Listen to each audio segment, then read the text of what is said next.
Video Games and High Culture 2021. Introductory Speech. Hello, and thank you all for being here, physically or in a psycho-virtual connection. Today, we will not present our multidisciplinary project Video Games and High Culture. We did it in the other editions, and you can find a presentation video on our official website. Today, we will try to build clarity by plunging into the abyss of contemporary, chaotic conflicts in the global post-truth society. This brief introduction to the fourth narrative edition of this project stems mainly from three reflections. First reflection. The first reflection comes from an observation by my friend Nico Belletta, head of program at DevCom. Nico, in the past, suggested to me that for the spin-offs of this project at DevCom, it would have been better not to use complex slides. Nico was absolutely right. Playing too much with bizarre images destroys any attention in our Vidum society. This is why I decided to use an even more grotesque and disturbing video today during this speech. Addressing the topics of this project must be a challenge. We want this to be a Souls-like talk, because our reality is increasingly confused, fragmented, and conflicting in the individual minds of global players and spectators. Second reflection. The second reflection arises from Professor Jos de Mul's final comment on my introduction to Homo CyberLudens, a miscellaneous essay published in late 2021. Obviously, it was a huge pleasure to know that my introduction was not an absurd set of disorganized opinions, but I was also amazed that Professor Jos de Mul's final comment was that he was disappointed that I had not clarified my position on games and video games. It is true, up to now, especially on a personal level, I have created questions. I have made problematic reflections on many issues, but I have not taken a clear position. After all the studies, the meetings, and the reflections made so far, I believe I cannot have a clear position. To do this, I would have to put aside the contradictions, paradoxes, and aporias that are a central part of what, perhaps, we have understood so far about games and video games. Playfulness, this mysterious object capable of generating meaning in the space-time of humanity. So, for now, in all honesty, I surrender to my inability to take a stand on games and video games. I'm just certain that we should change the modern meaning of the word ludic to include the ludic and playful joy of destruction and control beyond the common sense of childish, carefree, light and creative play. Third reflection. The third reflection, which is actually an observation, is that we are at war, but not against a virus. Viruses live and act like viruses. War is a word, a phenomenon, a definition of meaning created by humanity. And war, from the very origins of what we call civilization, has been a formidable subject for storytelling, games, destruction, and the creation of new identities and perceptions of reality. The biggest problem is that we are at the centre of an undeclared, paradoxical global war.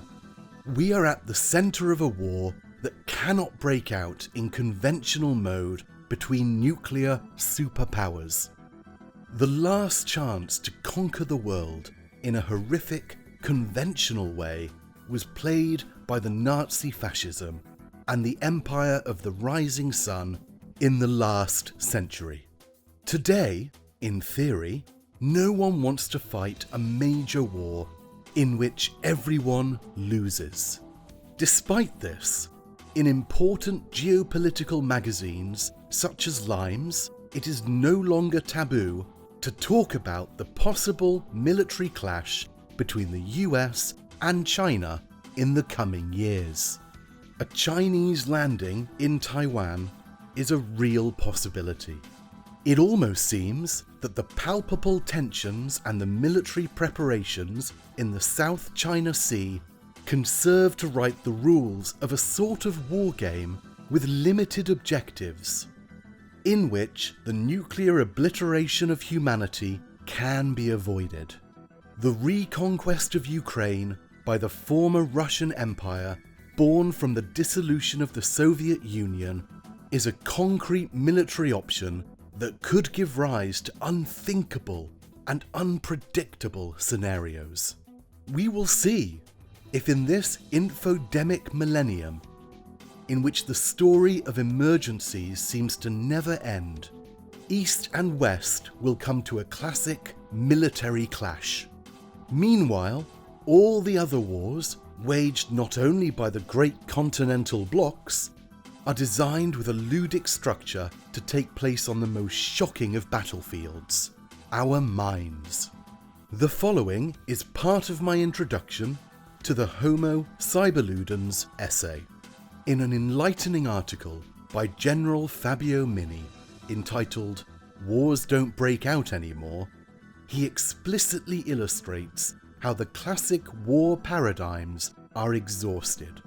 The former NATO commander gives insight into today's military teaching that has codified war generations. Two of these generations strikes us the most, as we believe they are part of the daily life of our Homo CyberLudens, the fifth and sixth generation. The general states the following about these recent historical phases of war. The fifth generation has removed all conceptual bonds from war. Unrestricted warfare, or war without limits, uses all means, including financial ones, to impose its interest on the world. The paradigm of war without limits aims to demolish the intellectual strength of an opponent by pushing him beyond his own moral and mental limits, forcing him to compromise, and compromise above all on an ethical level. It contrasts different intellectual abilities. The fifth generation must conceal its own war nature and must not be perceived as war. It must make people indifferent to war, avoidance, mystification. It requires the ability to detach oneself from one's own thought system and evaluate events from a multiple perspective. It moves with long strategic visions and imperceptible and rapid operational interventions. Today, war plans are drawn up in the name of the synchronic or diachronic combination of the last three generations. They can be unleashed for any reason, old and new, but with the criminalization of the adversaries, with the recourse to fear, and with the Manichaean division between good and bad, between good and evil, between good and blasphemous religions.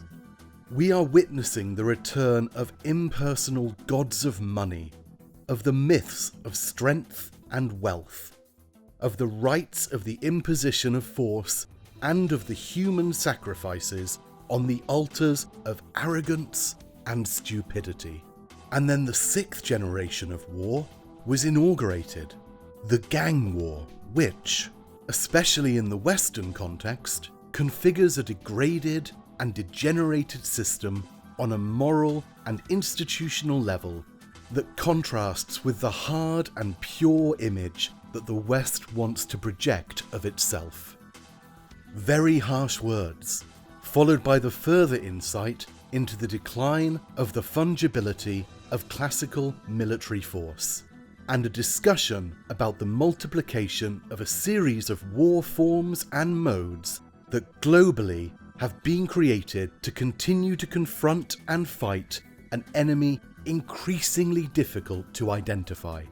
The list of existing unconventional wars which could easily have been born out of the dark creativity of a good game designer is impressive. Fabio Mini talks about, among others, of irregular war, asymmetric war, wicked war, criminal war, war of the third kind, non-Trinitarian war, new war, counter-war, war amongst the people, deterrence by punishment, three-block war, compound war, net war, insurgency, global guerrilla, economic jihad, economic holy war, information warfare, financial warfare, resource warfare, cyber warfare, chaoplexic warfare, war of chaotic systems, hybrid war, psychological warfare, propaganda, deception and coercion, media warfare, manipulation of national and international public opinion, legal warfare, use of legal regimes to beat an opponent.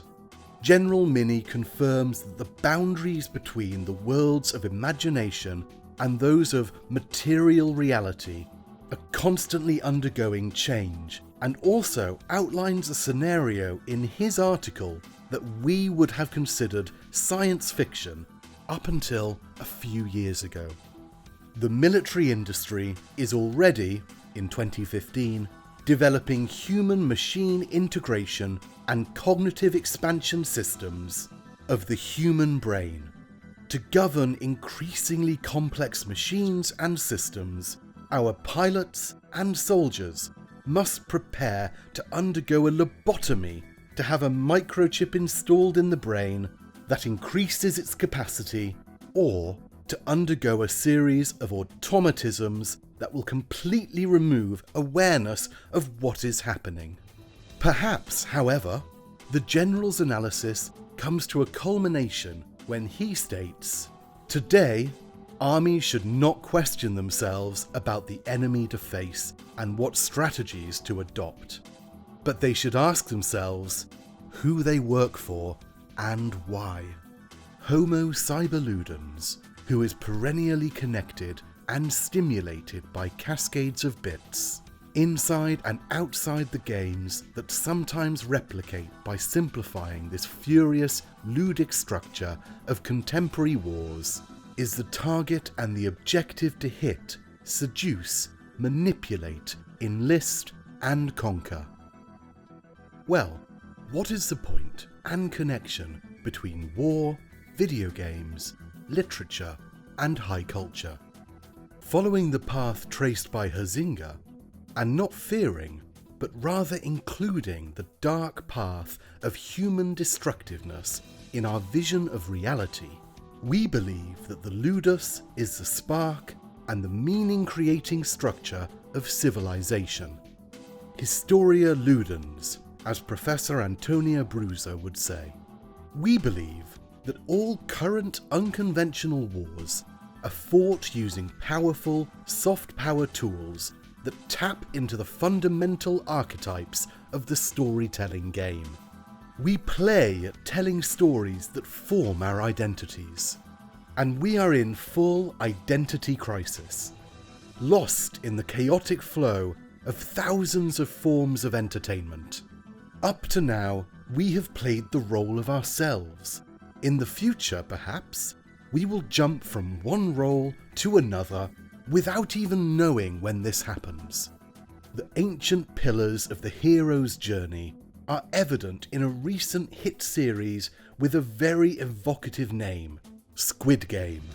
In this successful series, we see a narrative centered around the theme of the cruel social game, with a protagonist who embodies the classic irresponsible loser who turns into a conscious fighter against the injustices of the world.